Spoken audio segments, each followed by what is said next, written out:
gotta wake up early in the morning, a long way but go because I gotta find my way. The Lord need to stand up, get better warning, which makes me know where is the line was left. Synchronisé de la RTS, mesdames et messieurs, bonjour.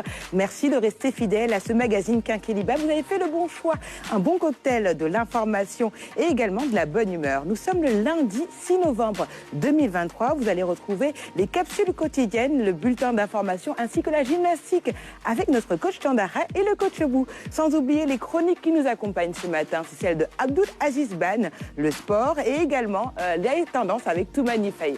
Vous avez été nombreux à la réclamer. Sarah Louis à Senghor signe son retour avec la rubrique invitée. Dans un instant, je vous propose tout de suite de regarder la capsule gymnastique avec notre coach Jean Dara. Le temps justement de recevoir l'équipe qui nous accompagne ce matin. Tout de suite, la gymnastique.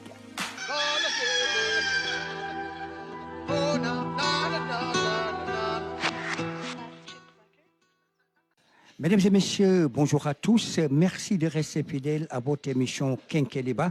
Alors aujourd'hui, nous sommes à Pikine. Alors Pikine, c'est vrai que dans le faubourg de Dakar, évidemment, au cœur des populations, aujourd'hui, nous allons avec le coach Neymar, il s'appelle, vous allez découvrir, et bien vous faire notre première capsule de la semaine. Alors dans cette magnifique salle, Pikine Fitness D2. Alors, il va y revenir tout à l'heure, le coach Neymar, et nous allons démarrer notre cardio du lundi, comme fidèle à nos habitudes, eh bien, ce sera toujours ce cardio du lundi. Alors, le cardio du lundi, vous savez, qu'est-ce que ça va vous apporter? Vous êtes bien habitués, mesdames et messieurs, que vous allez découvrir.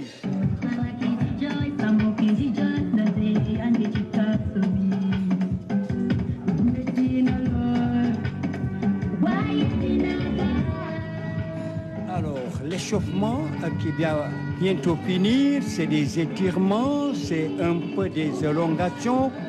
Avec le coach Neymar, ici, nous sommes à Pikine, mesdames et messieurs, et le fitness qui commence.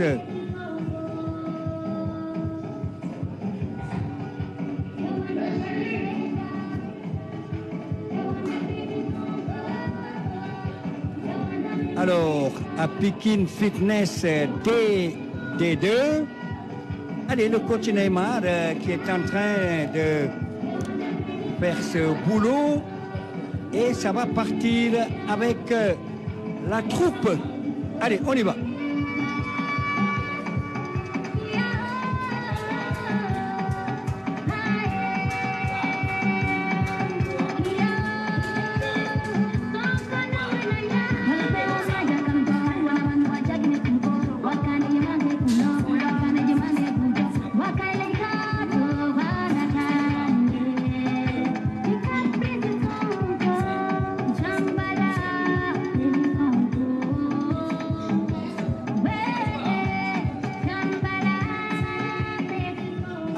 C'est là toute la beauté du fitness. Il faut dire que un exercice avec son volet très très ludique, le fitness. Allez, et ça va un peu sur le plan cardiovasculaire, mesdames et messieurs, et au plan cardio-respiratoire.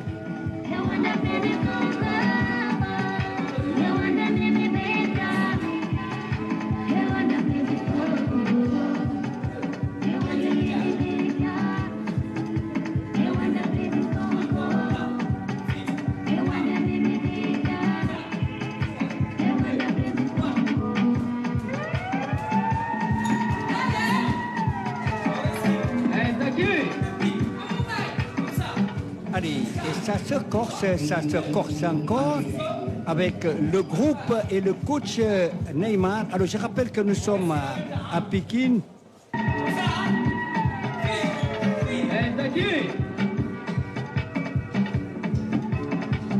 DJ Zaki, le premier de sa génération.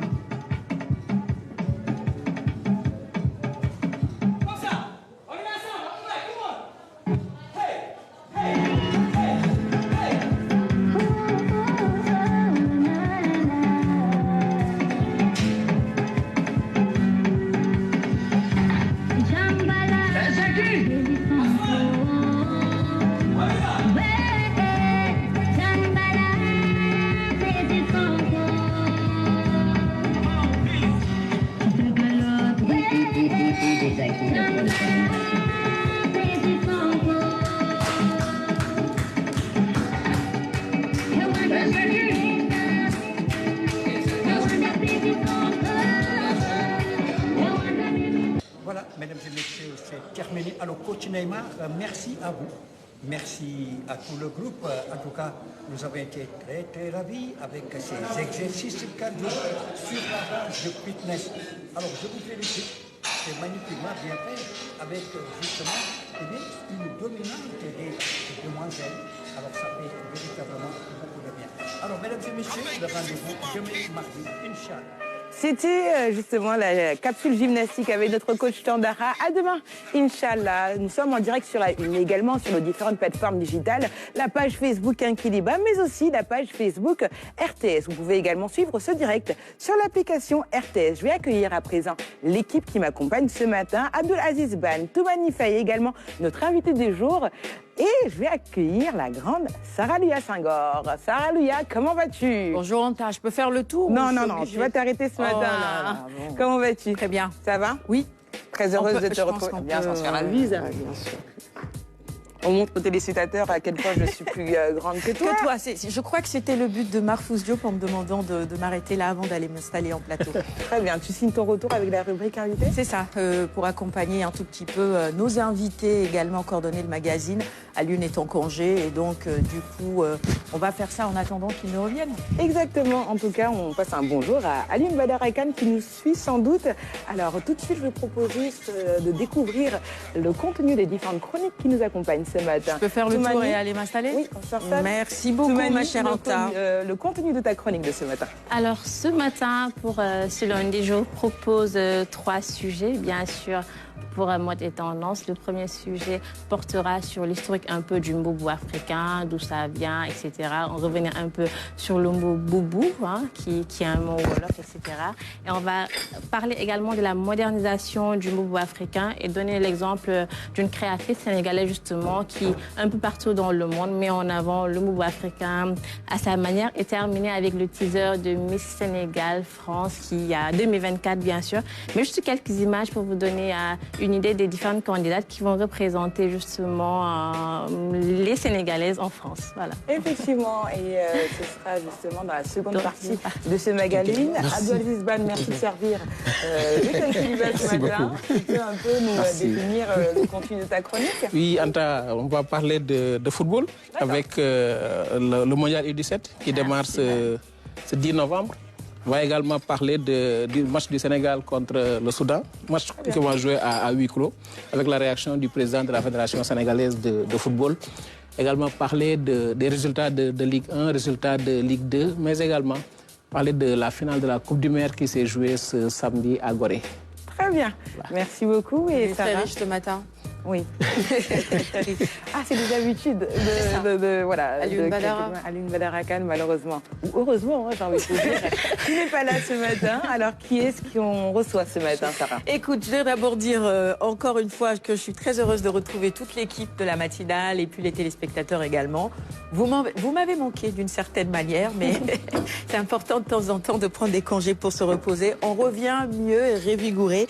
Et pour démarrer justement cette semaine en plateau, un sujet d'actualité avec notre invité Atoumane Fall, qui est le directeur des statistiques démographiques et sociales de l'Agence nationale de la statistique et de la démographie, la ANSD bien sûr, qui a publié le 31 octobre dernier les résultats, alors préliminaires, il faut le préciser, du recensement général de la population et de l'habitat, 5e recensement. Alors on va revenir sur les chiffres clés et ensemble on va essayer d'interpréter également ces chiffres-là. Beaucoup se sont focalisés sur le fait qu'il y ait plus d'hommes que de femmes maintenant. Je pense que vous avez dû recevoir beaucoup d'appels d'adeptes de polygamie qui vous ont dit comment vous avez pu nous faire ça, parce que c'était l'argument qu'on nous servait souvent. Et donc, au-delà de ça, il y a quand même d'autres chiffres importants à exploiter dans ce rapport, dans ces résultats préliminaires. Les jeunes qui représentent plus de la moitié de la population. On va s'intéresser à tout cela, le dividende démographique, est-ce que cela est en notre faveur, en notre défaveur, comment aborder la transition démographique et revenir encore une fois sur les chiffres chiffres clés de ce 5e rapport qui a été publié par l'ANSD. Voilà. Très bien, merci beaucoup Sarah. Alors Monsieur Fall, bonjour, bienvenue sur ce plateau de Quinquiliba, c'est un plaisir de vous recevoir. C'est vrai qu'il y a plus de femmes que d'hommes au Sénégal actuellement? Merci, bonjour. Plus d'hommes que de femmes. Non, plutôt plus de femmes que d'hommes. C'est le contraire. Bonjour Awa, je vais y revenir longuement, Inch'Allah.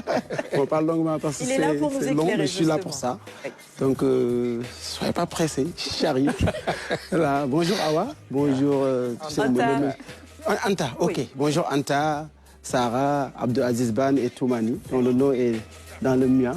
Atoumane. Toumani, c'est vrai, voilà. tout à fait. Donc, voilà. Bonjour tout le monde. Et permettez-moi à l'entame de mon propos de saluer un peu tous les Sénégalais, et les internautes qui vous suivent dans vos différentes plateformes, et aussi les téléspectateurs, mais aussi tout le personnel de l'ANSD, en commençant par le directeur général Aboubacar Sadir Bey, le directeur général adjoint et tous les Sénégalais en somme. Voilà.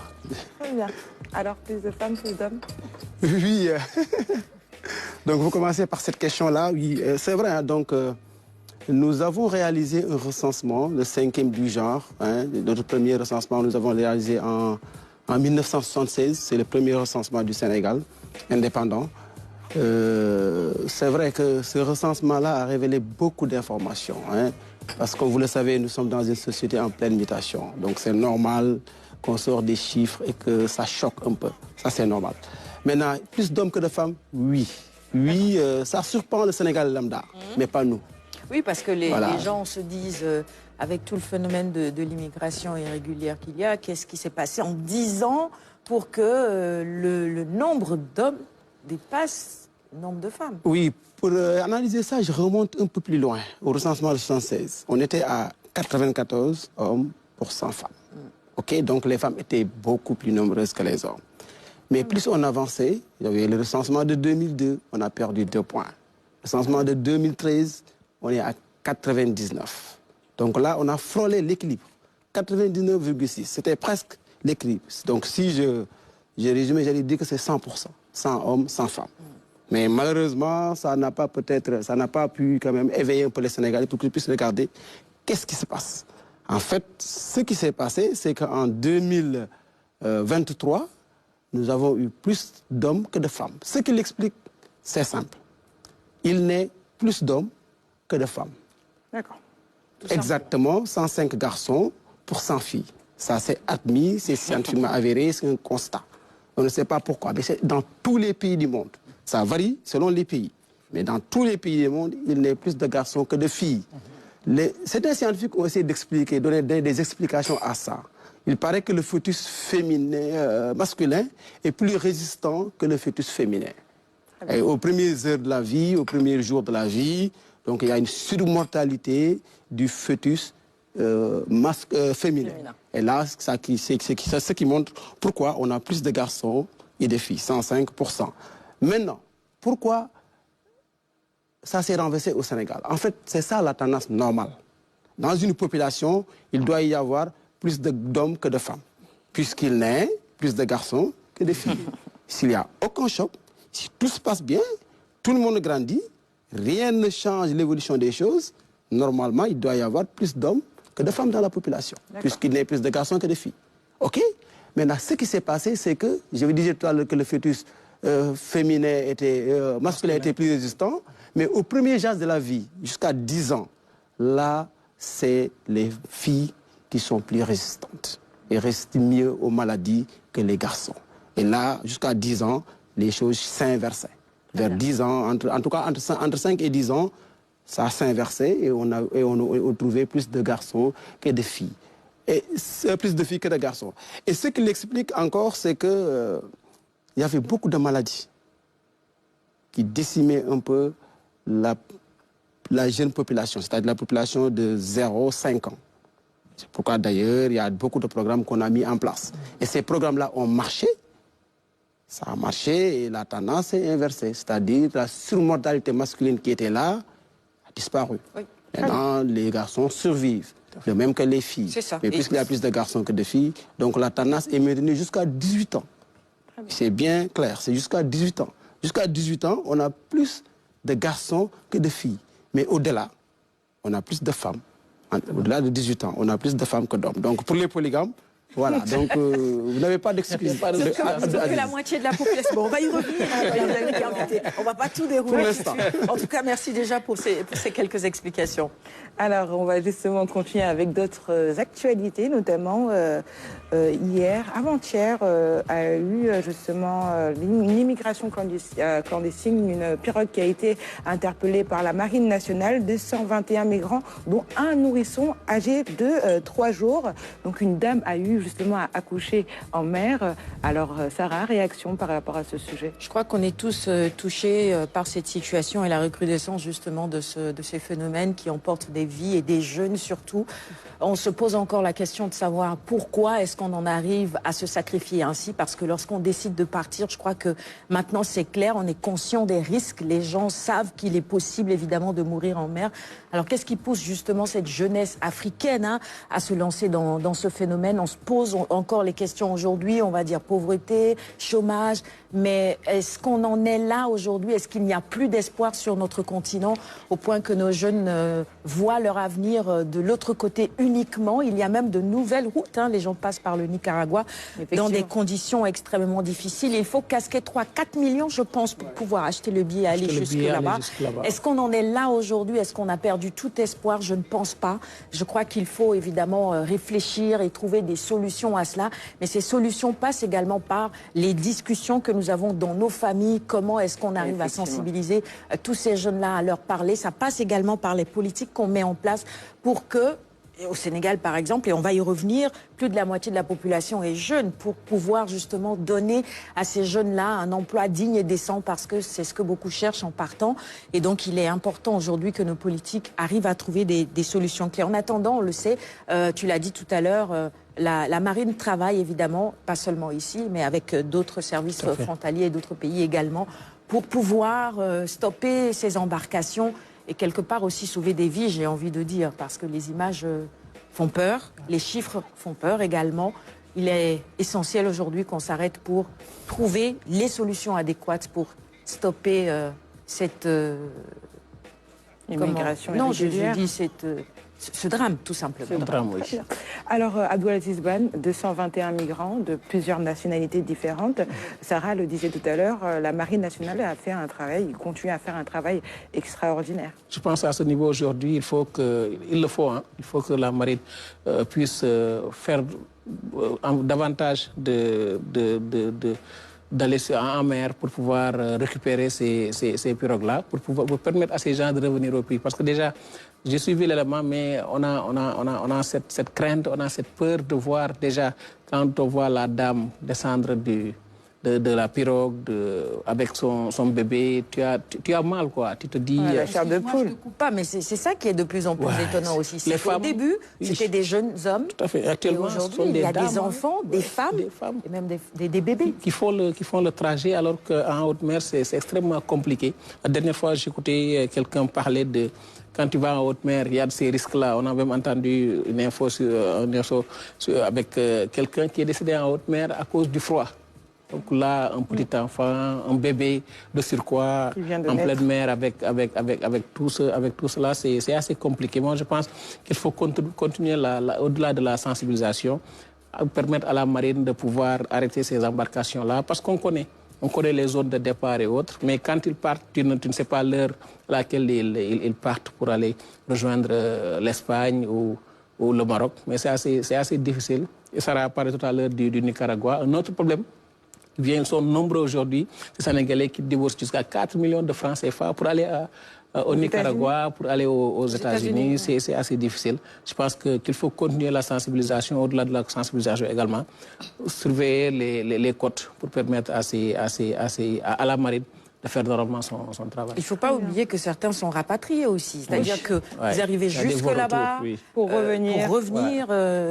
Et là, dans des conditions assez difficiles aussi. Exactement. Alors, Toumani, tout à l'heure, Abdelaziz Ban le disait, par rapport justement à cet enfant qu'on a vu, un Tout à enfant fait. qui a vu le jour en pleine mer.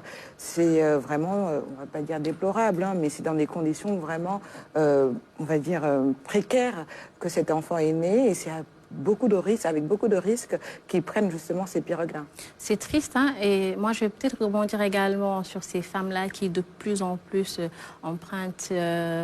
prennent les pirogues pour aller à l'étranger, alors que d'avant on voyait beaucoup plus les hommes, hommes. payer justement parce qu'ils n'y vont pas gratuitement. Ouais. Et ici au Sénégal, moi je me dis que les femmes avaient beaucoup plus de facilité à créer un petit business. Avec 25 000 francs, 30 000 francs, une femme peut s'acheter une table, vendre de l'arachide, etc. Aujourd'hui, ce sont ces femmes-là qui, avec 25 000, pouvaient entreprendre, vont payer 400 000, 600 000 pour prendre les pirogues et aller à l'étranger. Et même en France, il y a une étude qui a montré qu'ici au Sénégal, plus de 30% de la population féminine, en tout cas, entreprennent, et sont très présentes sur les réseaux sociaux pour faire passer leur business. Alors qu'en France, 6% des femmes sont très présentes, des entrepreneurs, en tout cas, sont très présentes, les femmes sont très présentes sur les réseaux sociaux. Aujourd'hui, elles ont la possibilité d'être chez eux, d'acheter quelques marchandises et de vendre en ligne. Elles ont la possibilité d'acheter une table et juste avec 25 000, 100 000 francs avoir un petit business. Mais elles préfèrent avec 400 000, 600 000 francs payer pour prendre la pirogue. Je me pose quand même des questions. Oui, il y a lieu de s'interroger. Oui, tout à fait. Alors, Monsieur Fall, réaction par rapport à ce sujet? Oui, peut-être sous l'angle du recensement, hein, parce que c'est vrai que tout ce qui touche la société sénégalaise, nous essayons un peu d'analyser, de révéler ce qui est derrière. Et pour ce qui est de l'immigration irrégulière, nous avons posé des questions aux ménages pour savoir, au cours des 5 dernières années, est-ce qu'il y a un membre du ménage qui a quitté le territoire national? Si oui, par quel moyen de transport? Est-ce que l'individu, en quittant le territoire national, est-ce qu'il y avait des papiers légaux? Voilà, quel pays il est actuellement? Donc des questions qui nous permettent un peu de savoir est-ce qu'il est parti régulièrement ou irrégulièrement. Ouais, mais ça interpelle tout le monde et ça choque tout le monde. Je vais peut-être rajouter qu'il faut aussi traquer les réseaux de passeurs, c'est comme ça qu'on les appelle. vrai. Parce que comment on peut permettre, en tout cas autoriser une femme en état De grossesse avancée? de grossesse avancée À voyager à travers- voyager, à monter sur une pirogue pour tenter cette aventure d'immigration irrégulière? On se pose énormément de questions. Donc je crois que ces réseaux de passeurs-là, on l'a plusieurs fois et maintes fois rappelé sur ce plateau. Il faut les traquer et il faut absolument mettre fin à cela. Effectivement. Et c'était Il y a 2 ou 3 semaines, on a vu une pirogue accostée au niveau de Guédiawaye, la plage de Guédiawaye. Les gens, quand ils sont descendus de la pirogue, ils ont commencé à courir. Oui, ils disent nous ne voulons pas être que la police nous retrouve ici pour des enquêtes et autres. Même le capitaine, il a fui lui aussi. Pour vous montrer qu'il est aussi responsable. C'est des gens qui savent sont traqués et arrêtés. qu'ils font parce ces que choses-là. pour eux, c'est du business. Voilà, c'est de l'argent. Et l'argent, ils achètent une pirogue à des coûts de millions. Aujourd'hui, ils récoltent de l'argent sur ces gens-là pour pouvoir organiser le trajet. Même si on vous attrape, eux, ils sont déjà de l'autre côté. Exactement. Merci beaucoup à toutes et à tous pour ces interventions. On va continuer avec une autre actualité. Aujourd'hui, le 6 novembre, est célébrée la Journée mondiale sans papier, une journée qui prend beaucoup plus d'ampleur, une ampleur significative en cette ère de numérique. Alors, une journée qui consiste aujourd'hui à ne pas utiliser du papier le moins possible. Alors, Sarah, Non, je suis le mauvais te exemple vois en plateau parce que avec je suis ton venue avec papier. ça, contrairement à oui, moi, je Abdelaziz suis- Bal et à Toumane et à notre invité qui n'ont pas de papier. Bon, moi, je suis pas le bon exemple. est-ce que tu m'as soufflé cette journée internationale? C'est ça en fait. Je crois que c'est cette place. Comme Alioune a l'habitude de se mettre là, il y a comme un petit Il quelque faut chose. prendre le stylo et faire comme ça. Comme Non, mais les papiers, c'est important. Je crois que le numérique, c'est bien, ça offre des possibilités. Une journée sans papier où on serait 100% sur le numérique, je ne suis pas très pour. Pour moi, le papier garde toute son importance. On a notamment longtemps parlé de livres et de l'importance de pouvoir toucher le papier pour pouvoir bien lire. Ça sert toujours ces notes parce que si jamais vous perdez votre téléphone portable, Vous perdez tous vos contacts, vous perdez beaucoup de choses, alors qu'avec les papiers, la bonne vieille méthode de mon père, il a toujours un petit agenda à côté où il note tout. Tous les numéros de téléphone, Exactement. les petits rappels. Exactement. Effectivement, Donc ça marche c'est aussi. pratique. Alors, Abdelaziz Ban, je sais que toi, tu es avec ton téléphone, tu es très tech. Non. Journée mondiale Sans papier. sans papier. Je vais lui donner du papier. Voilà, le papier a de beaux jours. Hein. Voilà, Le papier a de beaux jours parce que là, quand la veille, j'envoie les chapeaux et autres et les conducteurs à travers le téléphone. Mais imaginez que j'oublie le téléphone à la maison. Donc ça va être très compliqué pour reprendre les chapeaux entre la pression de mort, celle de Mahfouz, celle d'en haut. Donc il faut se dire qu'aujourd'hui, le papier a de beaux jours devant lui. Oui. Je pense que c'est très important parce qu'à travers les extraits de naissance et autres, on utilise le papier pour vous faire un extrait de naissance. Je pense qu'on va continuer comme ça. Donc je suis contre la journée mondiale sans papier. Oui, je suis contre. Vraiment, Il y a des pays qui aujourd'hui envoient les extraits de naissance via le numérique. Oui, par tout ça c'est via possible. boîte mail. Ça se fait. Et ça se fait Dans de les plus en plus. extraits de naissance, c'est peut-être pas le bon exemple, hein, Ban. Enfin, aujourd'hui, quand vous allez chez moi là-bas, à Pire, on n'a pas encore numérisé. Oui, Donc d'accord. on a Tout à toujours fait. besoin du papier. Tout Et à ça, fait. on a beaucoup de communes du Sénégal, c'est le cas. On a encore besoin de ce papier-là pour pouvoir faire l'extrait. Effectivement, je sais qu'en tant que journaliste, il est important d'écrire. Ça nous permet Ouais. de pouvoir Ouais, surtout. assimiler et comprendre cette information. Alors, Toumani, journée sans papier? Je vais te surprendre. Hein? Tu es contre? C'est vrai que je suis dans le domaine du numérique quand même, mais je suis pour le papier. Je m'explique le pourquoi. Lorsque j'ai commencé la télé, le premier conseil qu'on m'avait donné, c'est que lorsque tu es sur le plateau, il faut écrire. avoir Un petit papier. un bout de papier, un stylo, c'est-à-dire pour prendre note et relancer Ne le jamais débat, etc. improviser, ouais. Voilà, alors qu'avec le téléphone, peut-être c'est pas correct tu peux même pas prendre note comme ça, ça se fait pas. Alors juste pour ça, aujourd'hui, je suis pour le papier. Alors, monsieur Pell, Oui, moi avec ça des tombe bien. statistiques, vous Oui. notez, Ah oui, les enquêtes et tout Oui, ça. ça tombe bien parce que notre recensement, nous l'avons réalisé zéro papier. Donc, super. entièrement Au moins numérique. quelqu'un Avec la qui rue. recherche ce matin. Du Non, mais recrutement après, vous jusqu'à avez la quand sortie même des pris résultats. des notes et tout ça sur Tout papier. est numérisé, Sarah. de bout en bout. Il n'y a Sans papier. pas eu Entièrement de... numérique. Avec des tablettes. Hein, Et les tablettes, oui. voilà, tout ça. Ça va plus vite, Ça c'est sûr. évolue. Ça va plus vite. Ça c'est va sûr. plus vite, mais bon, ça aussi, ça a des avantages et des inconvénients dans d'autres domaines. Mais dans notre domaine, ça permet d'analyser les données et de sortir très rapidement les résultats. Ça va très vite. Attendez 1 à 2 ans pour sortir les résultats. C'est ça. Ça fait que quelques semaines, voilà, et on a déjà les résultats. Très bien. En tout cas, on est deux à être pour la journée sans papier. Merci beaucoup pour vos réactions. Alors, Abdelaziz Ban, on va passer à ta chronique, la chronique sport, juste après le jingle.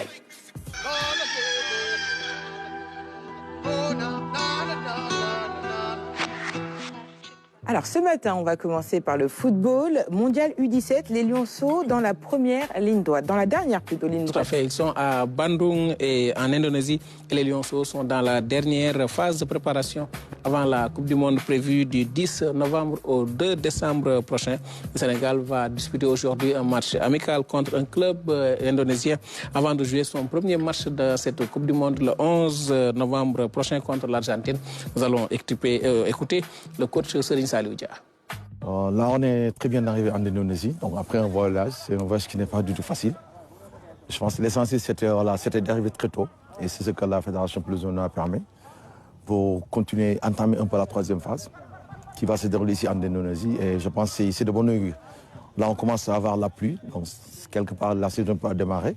Peut-être on jouera des matchs encore une fois sous la pluie. Donc, c'était important de venir très tôt pour s'acclimater, pour s'entraîner sous la pluie, pour essayer encore une fois d'affiner un peu tout ce qu'on a fait en Turquie. Souvent, en Turquie, c'était une très bonne expérience où on a eu à rencontrer des adversaires similaires plus ou moins aux adversaires qu'on a à la Coupe du Monde.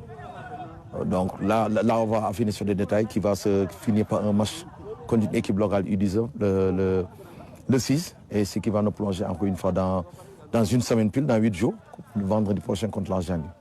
Le groupe est complet, donc on était 23, on a pu éliminer 2. Bon, malgré nous, je pense que le groupe est valable, tous les jours se valent, mais l'essentiel, il fallait faire des choix, donc on l'a fait. Je pense que l'essentiel du groupe est là, maintenant on va travailler encore une fois pour s'affiner, pour se projeter un peu sur ce match qui est là. Abdelaziz Ben, la poule du Sénégal finalement. Le groupe D, le Sénégal donc va disputer cette Coupe du Monde en compagnie du Japon, de la Pologne, mais également de l'Argentine. Le premier match du Sénégal est prévu le 11 novembre prochain contre l'Argentine. Mais en présentant le Sénégal, tu n'as pas dit les champions d'Afrique. Les champions d'Afrique en titre, s'il te plaît, mon cher. Il faut le rappeler, il faut le rappeler. On va voir tout à l'heure le trophée. Hein. C'est ça, les avec trophées les U17, c'est ça. J'ai vu une de tes photos avec des trophées sur les plateformes C'était à digitales. Gorée. On avait aujourd'hui à Gorée, les insulaires avaient la chance ce week-end de retrouver les 5 trophées, d'avoir les 5 trophées. Ils ont fait le déplacement à Gorée pour que les gens puissent photographier avec, pour voir.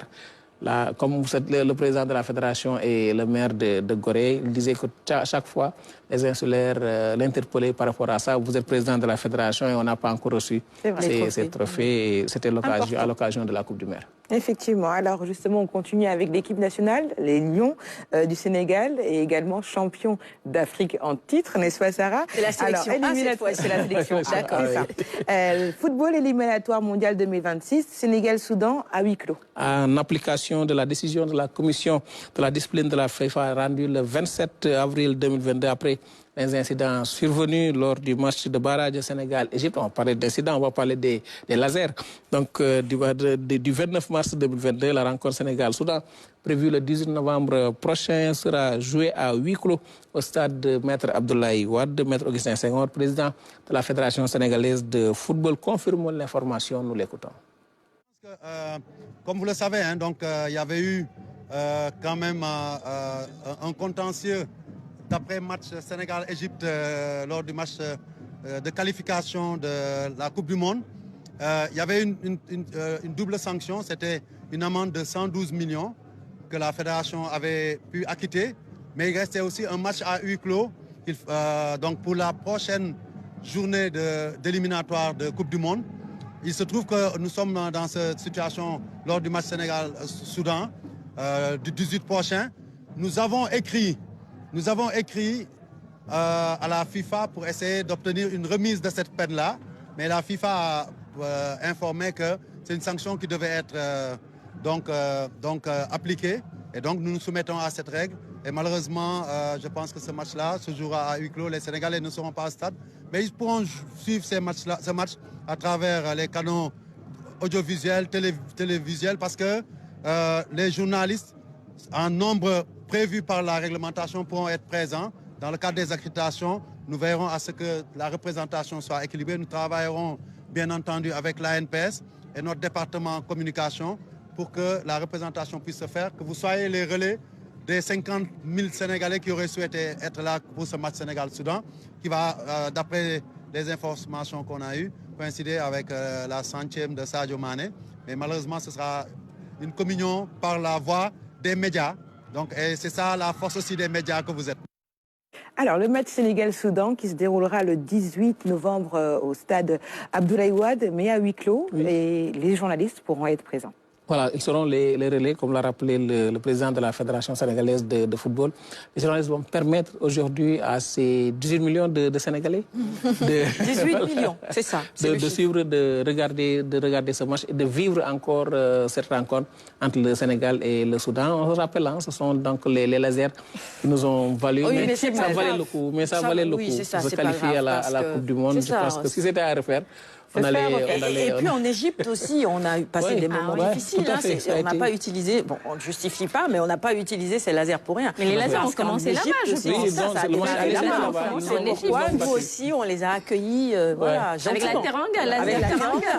On leur a rendu justement la mode. Alors on a bien reçu, on les aura bien servi justement des lasers. Mais cette fois-ci, bon, c'est à nouveau cette sanction qu'on accepte. On a payé 112 millions. Oui, au-delà de ce match à huis clos, 112 millions de francs CFA payés par la Fédération sénégalaise. À cause des lasers? Oui. Et les Égyptiens, 112 millions. Eux aussi, ils ont eu. Ils ont récupéré d'une sanction. J'ai oublié le montant, mais ils ont eux aussi payé. Mais ce n'est pas 112 millions. Moi, ce que je voulais dire, c'est qu'on aurait vraiment souhaité fêter la centième sélection de Sadio Mané. Mais c'est pas grave, devant nos écrans et probablement, j'imagine, avec les équipes de la RTS également, on pourra faire la fête chez nous. On va demander aux journalistes d'applaudir. Hein. Pourquoi pas, et on va peut-être sans doute le célébrer sur les plateformes digitales. Absolument. Parce que ce sera sans doute retranscrit, transmis sur les plateformes digitales de la RTS. Alors, on va continuer justement avec toi, Abdoulaziz Ban, avec la Ligue 1. Et tu nous parles justement de la dernière journée qui a eu lieu. Alors finalement, par rapport au match Linguère-Pikin, Alim Badra finalement a gagné. C'est la Linguère qui a battu l'AS Pikin sur le score d'un but à 0. Vraiment, ce n'était pas la journée de l'AS Pikin hier. Et le Guédiawaye Football Club qui a dominé le Casa Sport 1 but à 0. Dakar Sacré-Cœur Jaraaf 1 but partout. Linguère AS Pikin 1 à 0 pour la Linguère. Union sportive de Ouakam Teungueth Football Club reporté à demain mardi. C'était à cause de la lutte. Diabolo de Fatick Stade de Mbour 2 buts à 1 pour les Fatickois. Jambar Sonacos au stade de Lat Dior n'a pas eu lieu. Jambar ne s'est pas présenté, donc victoire par forfait de la Sonacos. Gorée Génération Foot joue contre Gorée. Ce sera cet après-midi au stade Lat Dior toujours. Alors, qu'en est-il de la deuxième journée de la Ligue 2 ? Avec l'AS Douane qui a donc obtenu le match nul face au Dakar Université Club, 0 but partout. La Renaissance sportive de Yoff qui est allée battre Seneps 2 buts à 1. Oslo qui bat Agel de Rufisque 2 à 0. Keur Madior Thiès Football Club 0 but partout. Amitié FC qui bat Demba Diop de Mbour 3 buts à 1. Ndiambour qui bat également HLM 3 buts à 2. Le match Niary Tally Walidane est prévu ce soir. Alors, tu en parlais tout à l'heure, Abdoulaziz Ban, justement des différentes coupes. Le maire de Gorée a eu à les exposer au niveau de l'île de Gorée. C'était à l'occasion de la finale de la Coupe du maire de Gorée, une compétition qui avait pour objectif de rendre hommage à Sohibou Gaye, un fils de Gorée qui nous a quittés et qui a toujours œuvré pour le développement du football sénégalais. Cette finale remportée par l'ASC Camp Nou devant l'ASC Les Insulaires par 5 tirs au but à 4. Un but partout à la fin des 90 minutes a été l'occasion de présenter les 5 trophées remportés par le Sénégal aux populations de Gorée. Nous écoutons Maître Augustin Senghor, le président de la Fédération sénégalaise de football et maire de Gorée.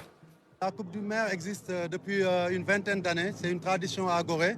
Et chaque année, c'est l'occasion d'organiser cette manifestation qui constitue un brassage pour toute la jeunesse goréenne, mais au-delà, toute la population. C'est cette petite île de 2000 habitants. Il nous arrive d'avoir jusqu'à 16 équipes pour ce tournoi-là. Cette fois-ci, il y avait 12 équipes. Et la particularité pour cette année, c'est bien entendu l'hommage que nous avons voulu rendre justement au maître d'œuvre de cette Coupe du maire, donc, qui était Feu Sohibou Gaye, qu'on appelait Djepes, communément ici à Gorée, mais aussi dans le monde du football. C'est quelqu'un qui s'est beaucoup investi pour la jeunesse goréenne à travers le sport, mais dans la vie sociale de Gorée. Mais aussi, tout le monde le voyait avec beaucoup d'activités, beaucoup de disponibilité au niveau du football sénégalais.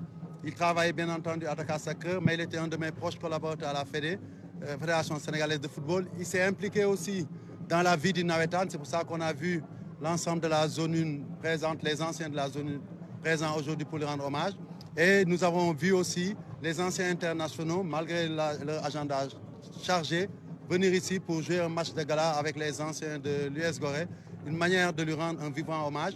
Aujourd'hui, l'autre particularité de cette Coupe du maire, c'est que le comité exécutif m'a autorisé à amener les 5 trophées remportés en une année par le football sénégalais, qui sont les 5 premiers trophées de l'histoire du football sénégalais.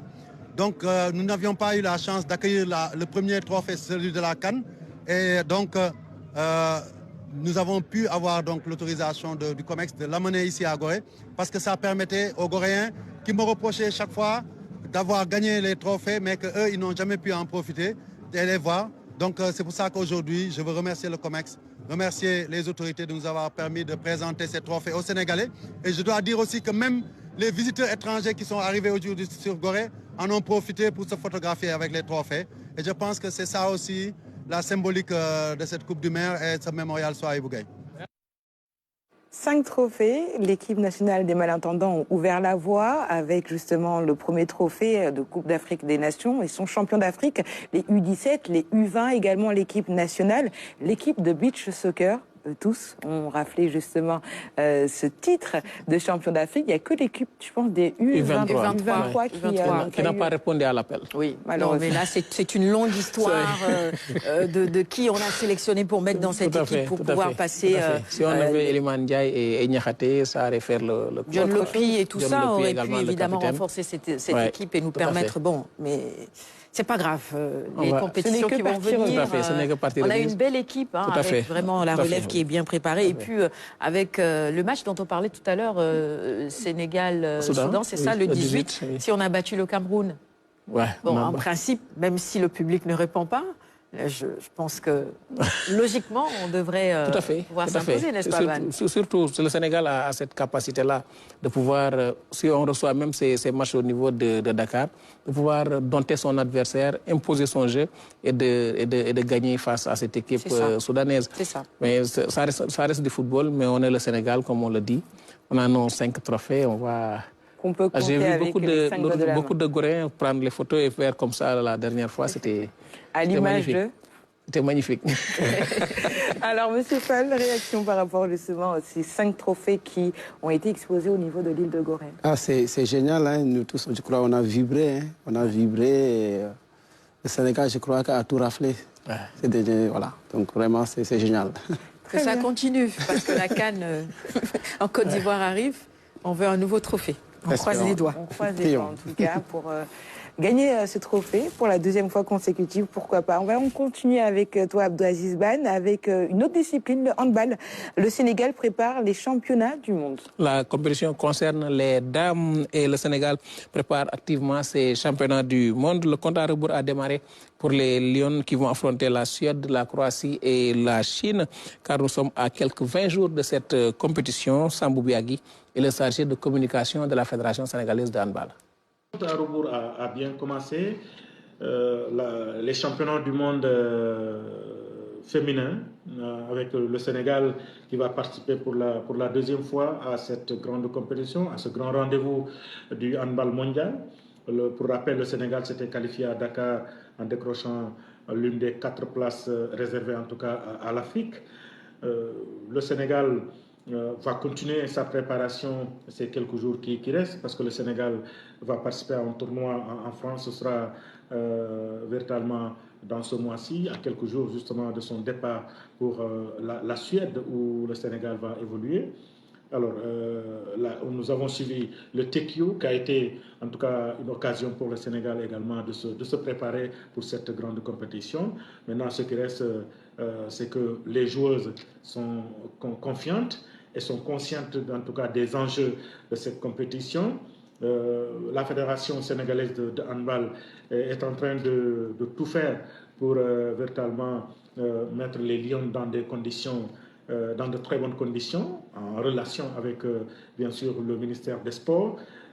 Donc je pense que le Sénégal va faire une belle participation. C'est la 2e fois que le Sénégal participe, je le rappelle encore, après le Japon en 2019. Donc c'est dire tout simplement que le Sénégal est encore novice dans cette compétition. Le Sénégal, après le tirage au sort, évoluera dans le groupe B, où nous avons le pays organisateur, la Suède. Donc c'est un gros morceau européen que le Sénégal va croiser. Un autre gros morceau européen est dans ce même groupe, c'est la Croatie, donc, qui est également une grande équipe. Enfin, la 3e équipe, c'est évidemment donc, la Chine. Donc, mais le Sénégal, aujourd'hui, avec les joueuses que nous avons, avec l'organisation que nous avons, avec véritablement le coach Yassine Messaoudi, nous pensons que véritablement le Sénégal peut accrocher au moins une victoire dans ce groupe-là et peut-être décrocher une qualification pour le tour suivant. Alors, la poule B, où le Sénégal rencontrera la Croatie, la Chine également la Suède. Alors, c'est quand, justement, la Coupe mondiale de handball? Dans 20 jours, hein, presque vers le 25. Donc, on va donc, affronter le pays hôte, la Suède. C'est une poule très difficile. Dans cette poule, le groupe B, le Sénégal, la Chine et la Croatie. Et la Suède également, donc ça va être très compliqué pour nos Lions, mais impossible, comme on l'a dit, n'est pas sénégalais. On va prier pour nos Lions pour qu'elles puissent au moins avoir une victoire et puis gérer le reste de cette compétition pour pouvoir se qualifier au second tour. Très bien, merci beaucoup. Tu as suivi l'entretien avec Fada. Magnifique entretien avec Fada. Mais attention, hein, c'est quelqu'un, un ceinture noire. Hein. Ah oui, j'ai vu, il fait des arts martiaux. Parce qu'avec ceinture noire de quoi? Karaté, Kung Fu et de karaté aussi. Très bien. Il a 2 disciplines. Hein. Et c'est ce qui lui permet justement de canaliser son énergie. 300 concerts l'année, donc c'est pas chose facile. Dès que c'est grâce au sport qu'il parvient à se maintenir et à faire tous ces concerts. Et on a suivi ton magnifique reportage hier soir dans le JT de 20h. On va continuer à avancer sur le conducteur. Il est 7h14. Si vous venez de nous rejoindre, bienvenue tout de suite. Nous passons à la rubrique invitée avec Sarah Louia Senghor.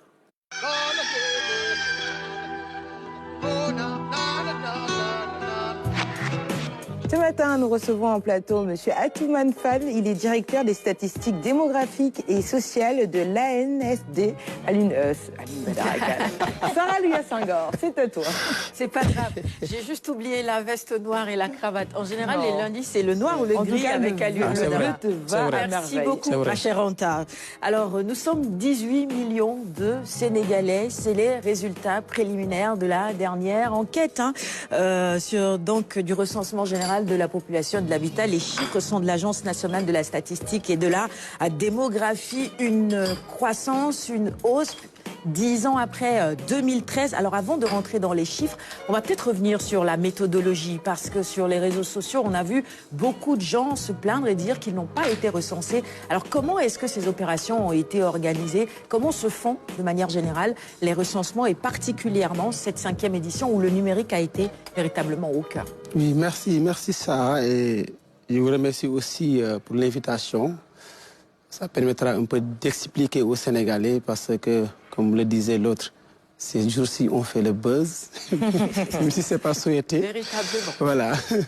Donc, un recensement, il y a une manière de le faire. Et c'est partagé par tous les pays du monde. Il y a ce qu'on appelle les principes et recommandations concernant les recensements généraux de population et des logements. On est à la 3e édition, depuis 1957. Donc, on a harmonisé. Pour tous les pays du monde, on organise le recensement de la même manière. Et pourquoi? En 2022, on a entendu parler partout dans le monde qu'on est 8 milliards de personnes. On doit se poser la question de savoir comment on a fait pour avoir ces 8 milliards-là. C'est parce que la manière de compter au Sénégal est la même qu'au Nicaragua, qu'en France, qu'aux États-Unis. De la même manière, on compte les populations et quand on fait le cumul, ça donne les 8 milliards. Donc il y a une démarche scientifique. Il y a une démarche scientifique qui est adoptée. Maintenant, comment ça se fait? Le recensement, c'est sur plusieurs années. Pour le Sénégal, ça a commencé depuis 2021. Le décret qu'a pris le président de la République, c'est depuis 2021. Et depuis 2021, on a commencé à faire la conception des outils. En 2022, on a fait ce qu'on appelle la cartographie. La cartographie, c'est de passer dans toutes les maisons du Sénégal, prendre les noms des chefs de ménage, prendre les numéros de téléphone. Quand je viens chez Sarah, je demande il y a combien de personnes qui vivent chez Sarah. Je prends, je mets. Ça, on l'a fait en 2022. Et on a pris l'ensemble des coordonnées GPS de l'ensemble des maisons. Vous êtes allé chez tout le monde? Tout le monde. On a envoyé des équipes dans toutes les localités du Sénégal, dans tous les ménages du Sénégal, pour prendre toutes ces informations-là, qu'on a mis dans des tablettes. Mais il y a des gens qui disent qu'ils ne vous ont pas vu. Oui, ça c'est pour expliquer un peu la démarche. Après, j'y arrive. On a pris l'ensemble de ces coordonnées GPS-là, on a cartographié tout le territoire national, ça nous a permis de découper le Sénégal en de petits îlots de maisons. Donc tout le territoire a été découpé en de petits îlots de maisons. Et ce sont ces îlots-là qu'un agent recenseur est affecté. Et ces îlots contiennent en général entre 1000 et 1200 habitants. Et entre 1000 et 1200 habitants à collecter pour 21 jours. Après ce travail-là, on a préchargé toutes ces informations dans les tablettes qu'on a remis à ces agents recenseurs-là. Donc l'agent recenseur, quand il viendra chez Sarah, il connaît déjà, parce qu'il a déjà les coordonnées GPS, donc il peut venir juste chez toi, il a déjà les informations, il demandera est-ce que c'est bien le ménage de Sarah, et une fois le ménage de Sarah identifié, il commence ce qu'on appelle la collecte de l'information. Maintenant, on a besoin juste d'un répondant. C'est là où... ne pas être là? Oui. C'est-à-dire, c'est pas individuel. C'est-à-dire, on a besoin juste de quelqu'un qui connaît les caractéristiques du ménage de Sarah pour interroger l'ensemble du ménage de Sarah. On a besoin juste d'une personne qui connaît vraiment Ça peut être le chef de ménage, ça peut être une autre personne. En tout cas, quelqu'un qui connaît l'ensemble des caractéristiques du ménage, pour lui poser l'ensemble de ces questions-là. Donc il y a certaines personnes qui ont été recensées, mais qui n'étaient pas là, et qui ne sont pas informées. Ils étaient recensés. Ça arrive.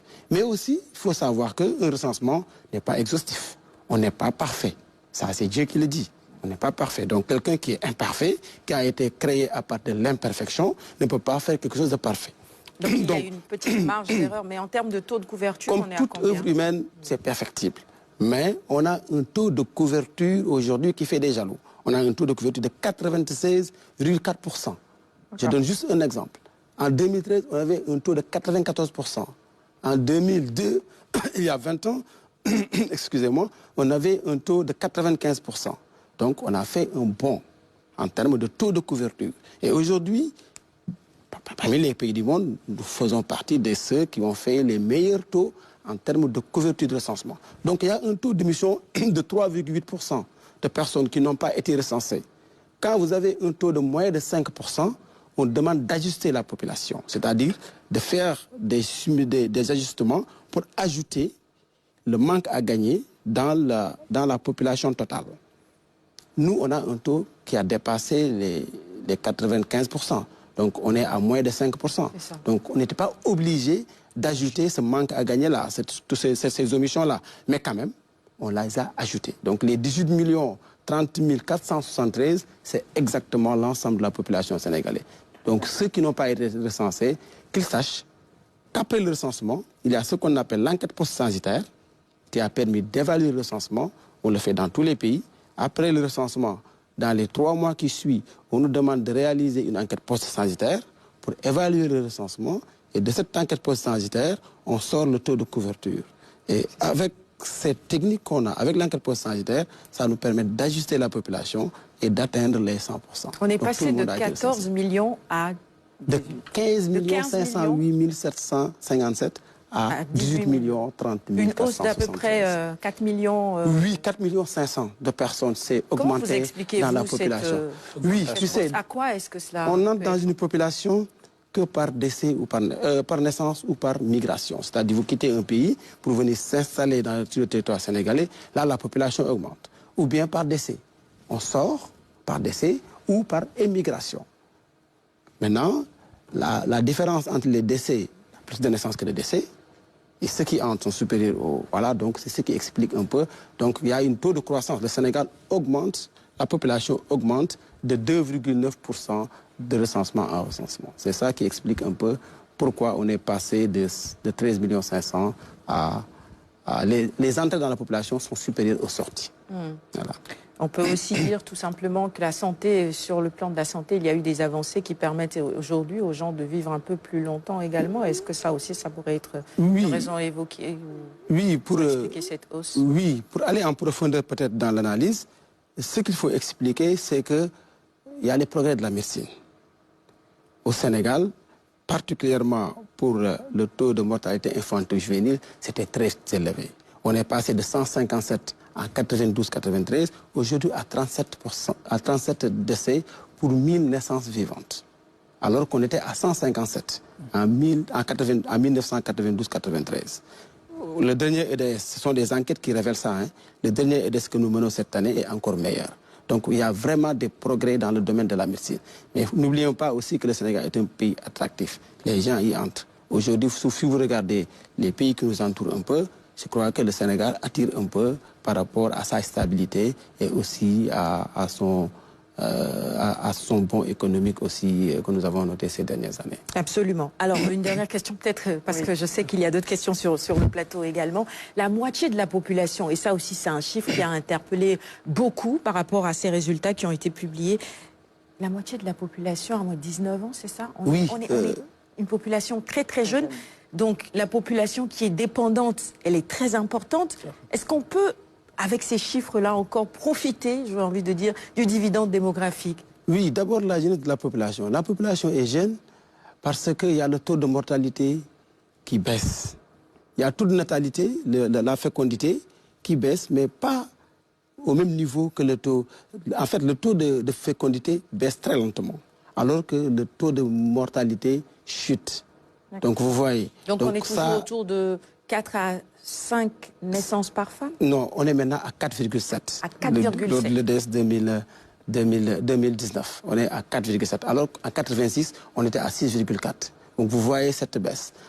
Quand vous regardez pour la mortalité, on est passé de 157 décès pour 1000 naissances vivantes à aujourd'hui 37 décès pour 1000 naissances vivantes. C'est ce qui explique un peu la jeunesse de la population. Parce que les personnes âgées ont vécu, ceux qui sont plus âgés, ont vécu une période où la mortalité est très élevée.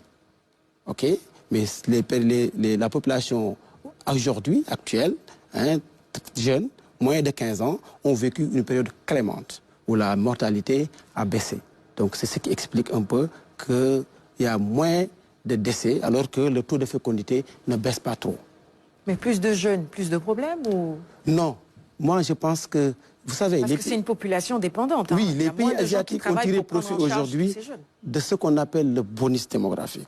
Et aujourd'hui, le Sénégal y est. Je pense qu'aujourd'hui, nos sociétés africaines peuvent tirer profit de ce bonus démographique-là. Le Sénégal fait partie des pays éligibles à la capture du dividende démographique. Et je m'explique. En 2013, la population qui est censée prendre en charge, la population à prendre en charge. Je ne sais pas, est-ce que... voilà, il y a une population âgée de moins de 15 ans et de plus de 105 ans, ceux qui ne travaillent pas encore et ceux qui ne travaillent plus, et la population âgée de 15-65 ans, c'est-à-dire ceux qui sont potentiellement actifs. Cette population-là a augmenté cette année. Donc on a vu que la population de 15-65 ans a augmenté.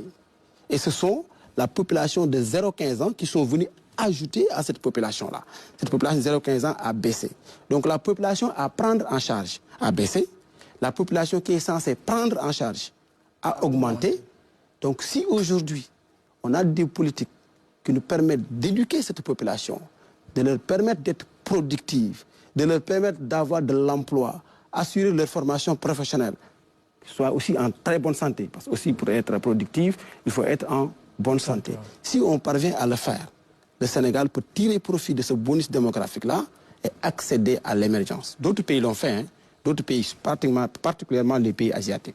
Donc une population nombreuse, au départ, c'est une charge, mais sachez que cette charge-là, il faut bien prendre en charge cette charge-là pour tirer profit demain des bonus de cette population-là. Et aujourd'hui, je crois que, puisque la population à prendre en charge a baissé, et la population censée potentiellement active a augmenté, je pense que c'est une chance pour le Sénégal de tirer profit de cette dividende démographique-là. Très bien, Abdelaziz Ben. Oui, ma préoccupation concerne plutôt Mbacké.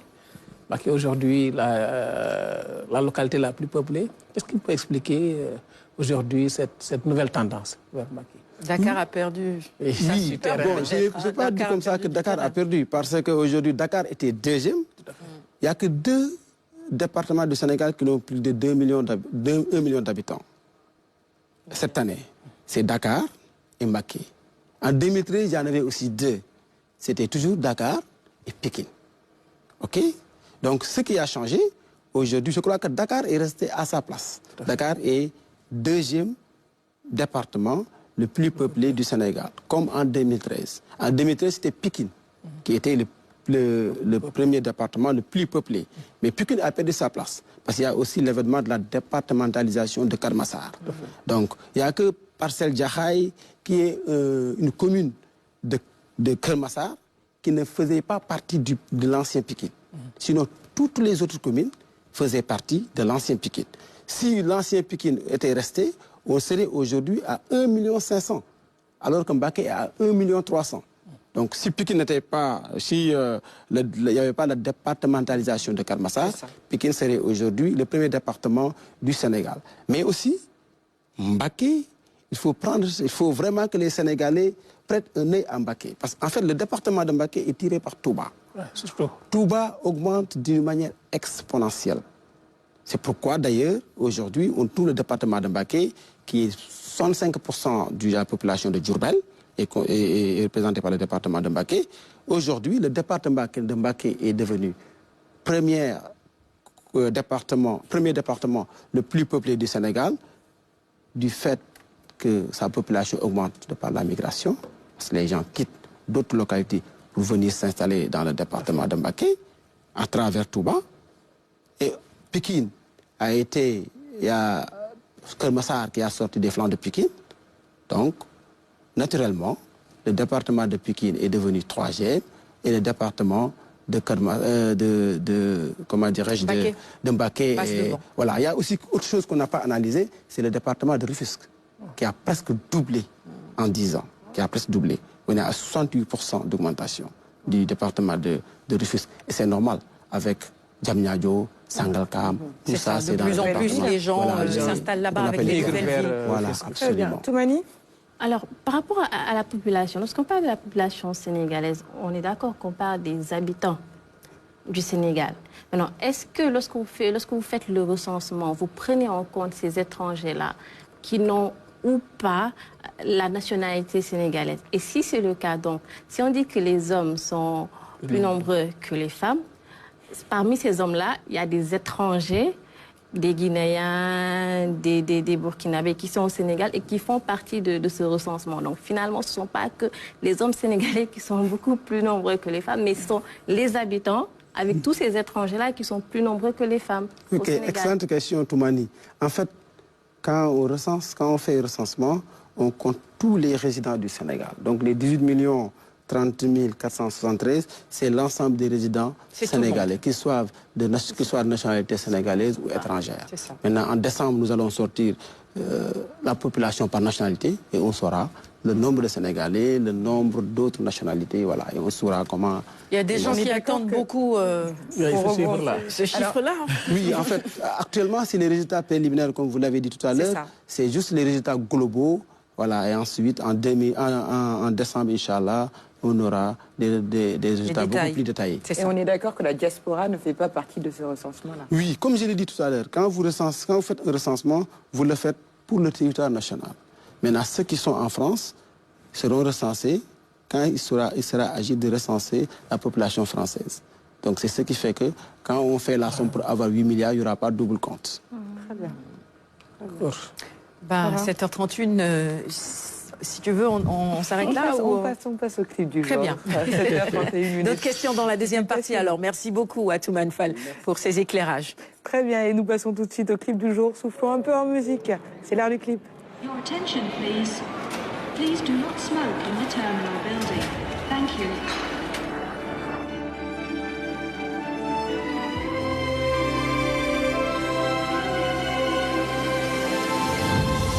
Déjà, alors, de manière très rapidement, beaucoup de style, justement avec Mia Guissé. Tout à fait. C'est le styliste Loum Evan qui fait ses tenues, qui a à peine 21 ans. Hein. Et la RTS a fait toute une émission. J'ai fait une émission avec lui pour la RTS. On a également vu des télés comme France 24, TV5 qui ont fait des éléments avec lui. C'est un jeune très talentueux et qui fait des tenues vraiment atypiques. Il fait ces tenues-là, qui change un peu, etc.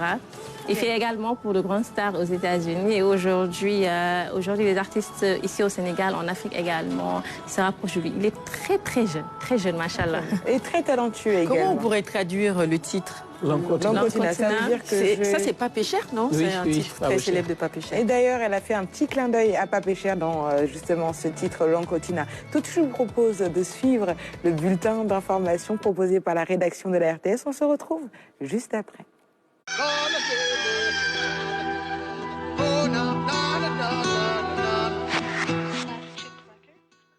C'est ici au parc Al-Bida, implanté au cœur de Doha, où se tient cette école à l'éducation.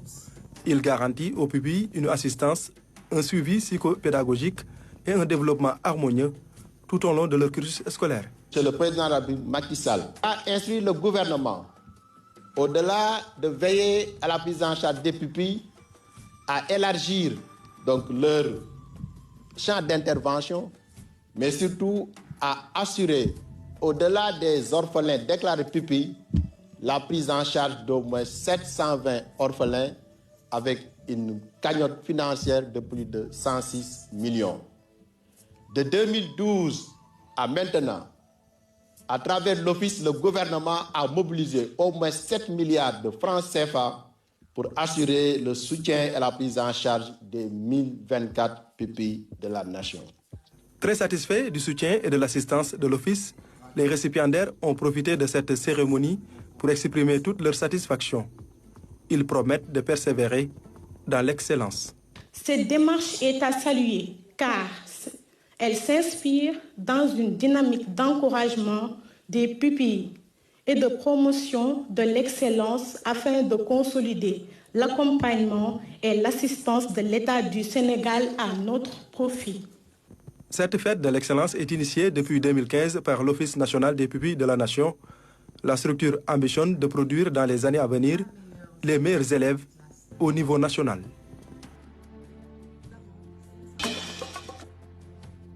À bord du patrouilleur Taoué de la Marine nationale, il pose pied sur la terre ferme après une odyssée de 6 jours en mer. Partis de Niodior dans les îles du Saloum, leur pirogue était à la dérive.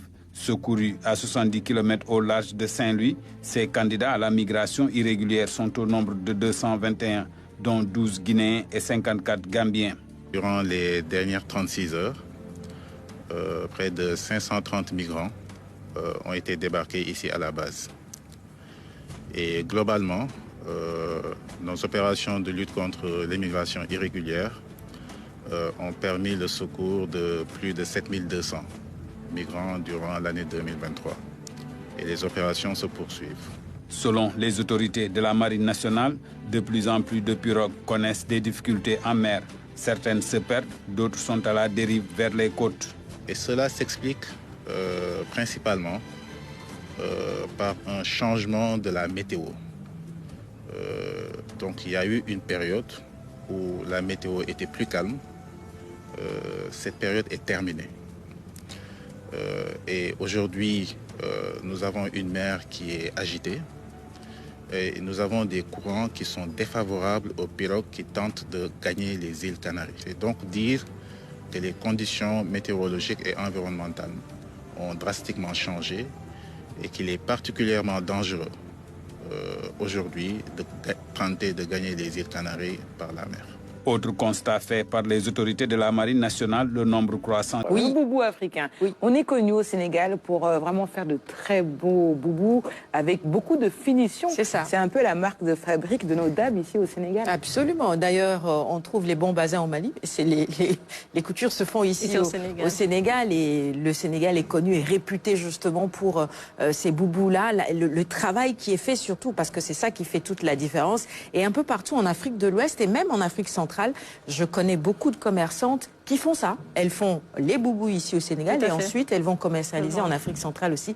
Et ça marche super bien, autant chez les hommes que chez les femmes. Et il y a beaucoup de designers sénégalais, de jeunes designers, comme par exemple Sofato, on a pu voir à l'image du justement reportage de Toumani Faye, qui font d'excellentes choses avec le boubou africain. Il y a de très belles choses quand on voit un Sénégalais porter ce genre de boubou-là. Surtout, si je savais que Toumani allait parler de ce sujet, j'allais amener ici mon grand boubou. Oui, elle ne nous l'a pas dit, sinon on serait tous venus en boubou.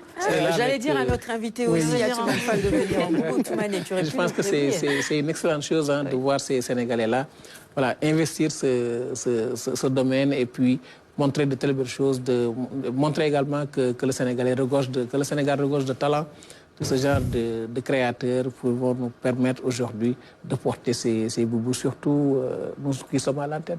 Tout à fait. Exactement. Abdelaziz Ban. En parlant justement de ces designers, tu nous parles ce matin de Khadija Aïchaba, fondatrice de l'Artisane, qui est très connue pour ses boubous modernisés et qui a habillé beaucoup de stars internationales. Tout à fait, raison pour laquelle on prend son exemple justement, vu qu'on a parlé de l'histoire, mais montrer un peu comment elle modernise, mais c'est également une manière pour nous de faire son portrait et de montrer au peuple sénégalais ou bien au monde entier qui est Aïchaba, cette Sénégalaise qui représente bien le Sénégal un peu partout. Aïchaba, designer, qui fait de très belles choses. Oui. C'est à la fois, on va dire, très simple et très sophistiqué. Extravagant également. Il faut oser porter apprécié ce type de Moi, j'ai boubou? aimé, véritablement. Je pense que c'est des tenues qu'on peut même porter tous les jours. Parce que ce qui est intéressant, c'est qu'avant, les gens pensaient que le boubou, c'était seulement avec du bazin pour les grandes cérémonies. Mais les stylistes ont réussi à en faire une tenue moderne. Aujourd'hui, on peut porter ça avec des baskets. Et on le voit de plus en plus pour aller travailler. C'est devenu des tenues de working girl. Et pas que, les hommes aussi peuvent aller travailler avec. Tout à fait. Et ils l'ont adapté parce que autant, en fait, le grand boubou, le problème qu'il y avait avec le grand boubou, c'est-à-dire que c'est souvent très grand. C'est ça. Voilà. Alors, c'était pas facile, en tout cas, de le porter un peu partout. Mais ils l'ont adapté. Maintenant, c'est un peu plus court. Et à la limite, lorsque vous mettez les baskets, même, on voit carrément les baskets. Alors, vous pouvez carrément marcher avec. Et avec même à Paris, on voit maintenant des boubous qui arrivent juste après les genoux. Après, tout dépend du style de chacun. Mais on l'a adapté aujourd'hui et ça part un peu partout dans le monde. Comme c'est maintenant comme le costume africain et avec des différentes couleurs. Autant comme Sarah l'a dit, c'était avec le bazin, le tchoub, etc., etc. Aujourd'hui, ils utilisent pour faire le boubou des tissus beaucoup plus légers. Donc, il fait chaud, ou bien qu'il fait en décembre, etc. On peut porter ces boubous de janvier à décembre. J'ai une petite anecdote en temps, si tu permets. Ça, c'est pour les hommes. C'est qu'avant, c'est un tissu, c'est un fil qu'on mettait pour attacher le pantalon. On appelle ça en Wolof le gnor. Oui, parfois, quand on l'attache de façon un peu trop serrée, c'est difficile de détacher après. Et surtout, vous avez compris, quand on veut aller... Maintenant, ils ont changé. Maintenant, c'est changé. Maintenant, c'est le bouton, ça va. Ceinture, oui, bouton, même avec les ceintures et autres. Ils ont compris. Non, ils ont compris. C'est très difficile. Une fois que tu perds le nord à travers le nord, c'est compliqué. C'est pas aussi appelé le guignon? Oui, absolument. Elle est de Khombol. Elle est de Khombol. Oui, elle parle bien Wolof. Ça, on me l'a soufflé. Entre le Cayor et En tout cas, je sais qu'en tenue traditionnelle, ça s'habille très vite, très rapidement.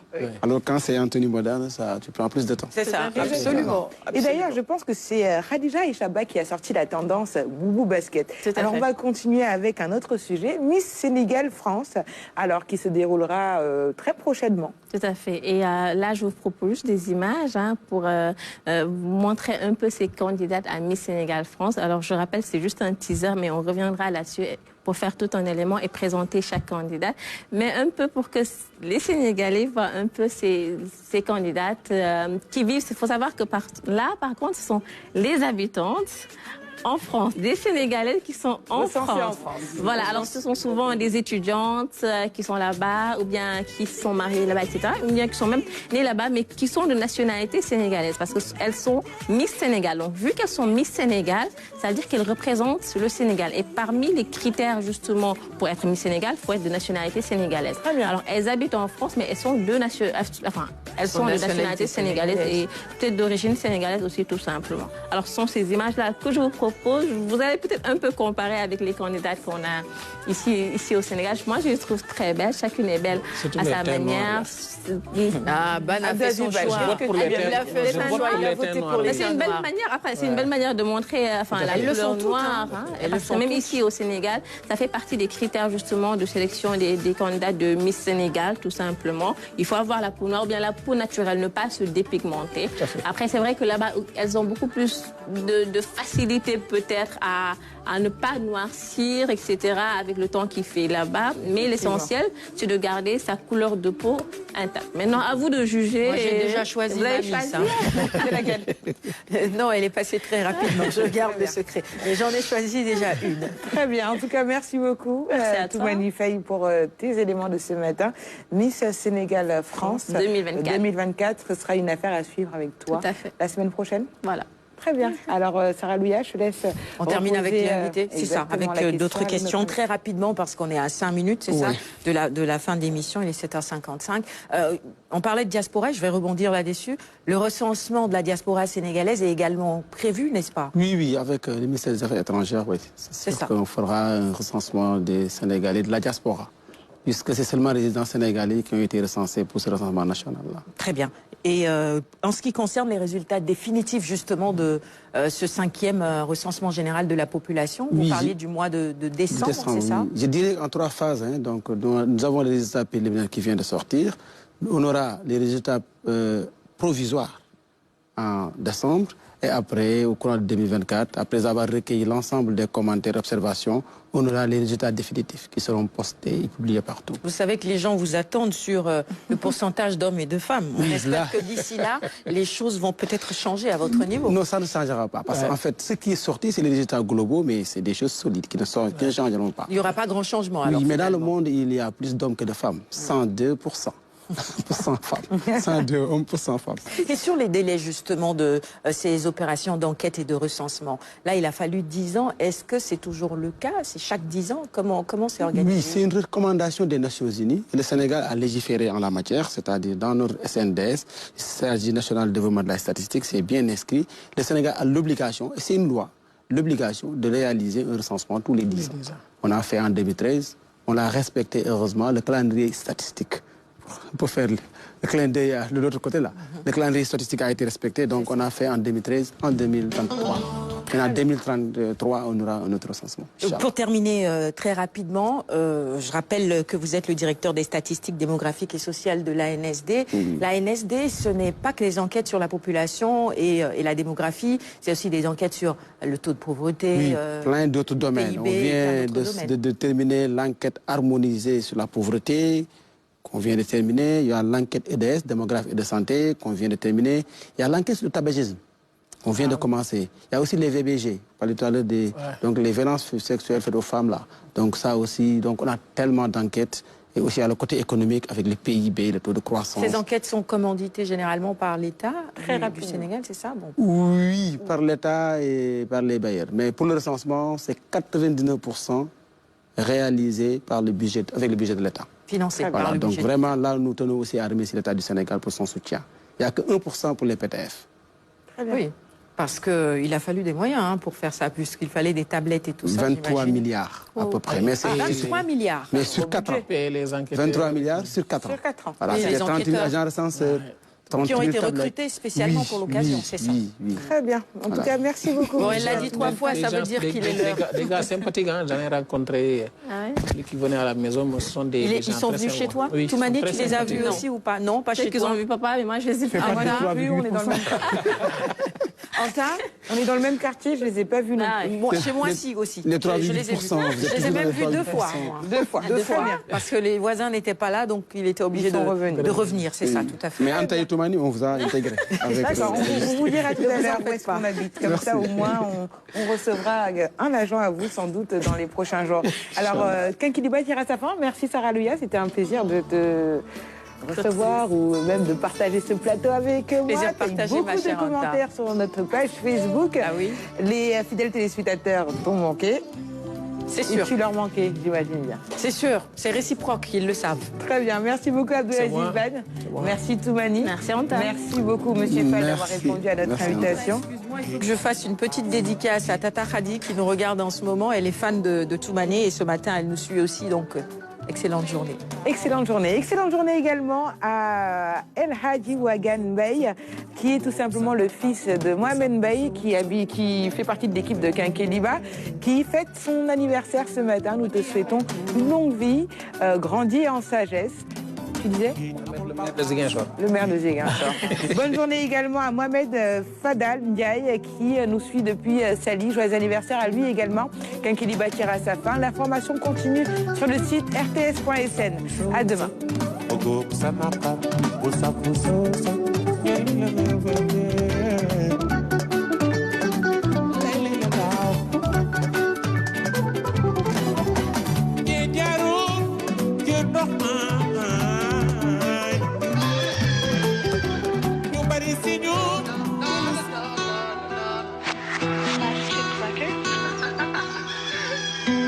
Gotta wake up early in the morning, a long way but go because I gotta find my way. The Lord need to stand up, get better warning, which makes me know where we the line was.